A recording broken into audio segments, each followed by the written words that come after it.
મહેસાણામાં બોઇલર ફાટવા મુદ્દે પણ તપાસ થઈ રહી છે। મિલમાં બોઇલર ફાટતા 2 કામદારોના મોત થયા હતા। મિલમાં ફાયર સેફટીના સાધનો છે કે કેમ તેની પણ તપાસ થઈ રહી છે।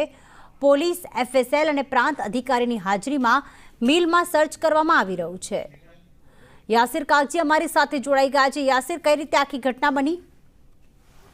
રીતે વાત કરવામાં આવે તો ગતરોજ સાંજના સમયે સંતોષ ટેક્સટાઇલ એન્ડ પ્રાઇવેટ લિમિટેડ કંપનીની અંદરમાં જે બ્લાસ્ટ થયો હતો, બ્લાસ્ટ બાદ અચાનક આગ ફાટી નીકળી હતી। જે આગ ફાટવાના કારણે 2 કામદારો હતા એના ઘટના સ્થળે મોત નીપજ્યા હતા। જે બાદ 22 થી વધુ કામદારોને ગંભીર રીતે ઈજા થઈ હતી, જેને લઈને તમામ જે કામદારો છે તેને સુરત ખાતે ખસેડવામાં આવ્યા હતા।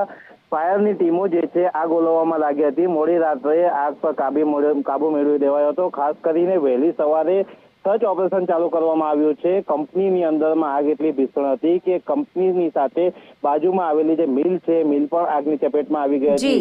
જે રીતે અત્યારે સર્ચ ઓપરેશન ચાલી રહ્યું છે, ત્યારે ફેક્ટરી ઇન્સ્પેક્ટર, FSL ની ટીમની પણ મદદ લેવામાં આવી છે। પોલીસની જે ટીમો છે તે પણ ઘટના સ્થળે આવી ચૂકી છે અને હાલ સર્ચ ઓપરેશન ચાલુ કરવામાં આવી રહ્યું છે। આભાર તમામ વિગતો માટે।